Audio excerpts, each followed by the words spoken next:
dipungkiri, memburu takjil memang menjadi sebuah seni tersendiri ketika Ramadan datang. Beberapa orang bahkan sanggup antri dari jam 2 dan 3 siang hanya untuk mendapatkan takjil favoritnya. Salah satunya tentu di Pasar Takjil Bendungan Hilir, Jakarta Pusat. Salah satu tempat legendaris, pusat segala macam takjil Nusantara. Aku kesini buat nyari takjil memang untuk buka puasa. Terus pas aku kesini, ini aku ngelihat makanan yang mungkin khas Padang ya. Namanya ketupat ketan. Berlokasi di bilangan Ben Hill, Tanah Abang, disinilah puluhan pedagang menjajakan takjil andalannya. Setidaknya sejak pukul 2 siang, para pemburu takjil sudah mulai mengerubungi stan-stan penjual untuk persiapan buka yang masih 4 jam lamanya. Ya, tak tanggung-tanggung, seiring dengan tekad para pemburu takjil, melimpah pula menu yang dijual. Mulai dari makanan ringan seperti aneka kue hingga menu makanan berat. Jadi awalnya itu dulu di Pasar Ben Hill di sebelah sana. Nah setelah di sebelah sana di Pasar Ben Hill tidak bisa untuk berjualan takjil, akhirnya pindahlah ke RW 01 Ben Hill sini. Di bawah pengelolaan pemuda setempat, Pasar Takjil Ben Hill disulap menjadi tempat paling diincar pemburu takjil. Rata-rata para pedagang adalah warga asli sekitar Bendungan Hilir yang ingin menangguk cuan di bulan Ramadan. Jumlah pedagang kurang lebih 60 pedagang, jadi diutamakan untuk warga RW 01 terlebih dahulu. Setelah warga tidak ada yang mendaftar lagi, baru kita terima untuk orang luar. Masalah menu sepertinya pembeli tak akan pernah kekurangan. Bahkan bisa jadi kita akan kebingungan karena begitu banyaknya pilihan. Dari kudapan wajib berbuka alias gorengan, jajanan pasar, dimsum, sampai gohyong yang sedang viral. Untuk sajian dingin ada juga es buah yang benar-benar menggoda, kolak yang penuh sensasi manis dan gurih, es pisang hijau yang legendaris, serta bubur jika Anda ingin merasakan makanan lembut ketika berbuka. Tak hanya sekedar kudapan, bagi Anda yang ingin lauk pauk pendamping nasi juga bisa didapatkan di Bazar Takjil Ben Hill. Dari ayam goreng hingga sajian khas Nusantara, seperti gudeg, pempek, sampai gulai khas Sumatera Barat. Harga yang ditawarkan juga terbilang ramah di kantong. Ramenya itu sekitar jam 2, karena mereka memang harus buka itu jam 2 gitu, dan sampai jam 7 malam setelah maghrib. Untuk harga itu bervariasi. Kalau untuk yang kolak, es itu masih ya 10.000 lah, tapi kalau untuk yang lauk-lauk itu kan memang beda harganya ya, lebih agak mahal gitu. Tapi masih terjangkau. Jika kita menyebut kata takjil, semua mungkin akan sepakat bahwa takjil adalah sajian makanan ringan yang disantap ketika berbuka. Menariknya, takjil yang merupakan serapan dari bahasa Arab punya arti yang sedikit berbeda. Jika takjil identik dengan kata benda yang merujuk pada makanan, kata aslinya yakni ajilah, sebenarnya berarti menyegerakan berbuka. Jadi takjil itu tindakan menyegerakan berbuka puasa.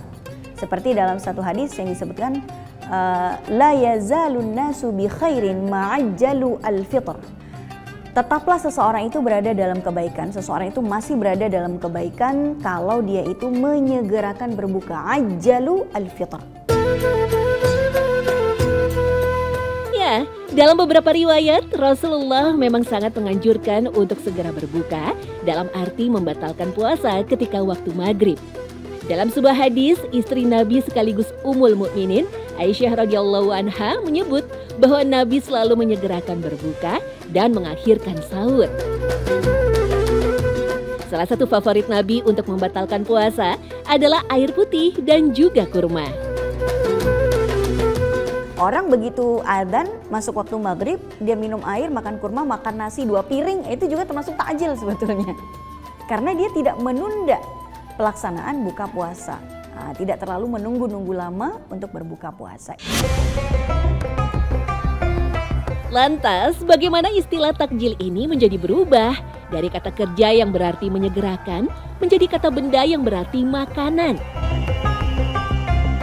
Memang tidak ada catatan khusus yang menulis tentang sejarah perubahan makna tersebut.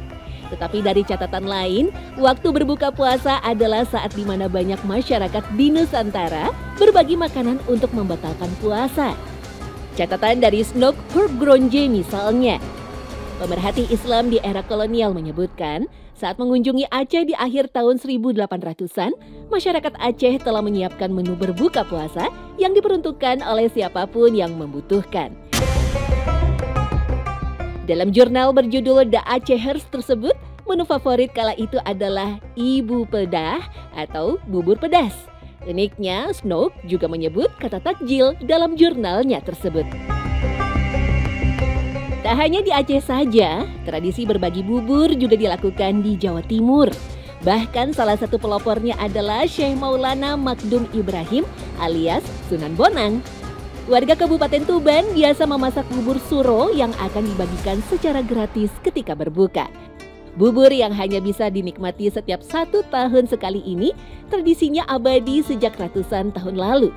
Di Kabupaten Tuban, tradisi berbagi bubur suro ini hanya ada di Masjid Muhdor Tuban dan di Komplek Pemakaman Sunan Bonang. Meski begitu, ada perbedaan dalam jenis daging yang dihidangkan. Masjid Muhdor menggunakan daging kambing, sementara di Kompleks Pemakaman Sunan Bonang memakai daging sapi. Beras putih yang dicampur bumbu khas Timur Tengah, daun jeruk dan santan yang berlimpah membuat aroma bubur semakin sedap. Biar generasi penerusnya itu tahu bahwa dulu Sunan Bonang itu begini. Cara untuk ekonomi, melihat ekonomi sulit dan lain sebagainya itu. Kalau bikin bubur ini kan bisa banyak. Tapi kalau nggak dibikin bubur kan harus ngasih sayur, berikan ikan. Kalau jadikan satu jadi bubur, otomatis kan untuk masyarakat kecil-kecil mencukupi kan. Bisa jadi makanan yang sejatinya dibuat agar muslimin ajilah atau menyegerakan berbuka berubah konteks karena niat baik masyarakat tanah air.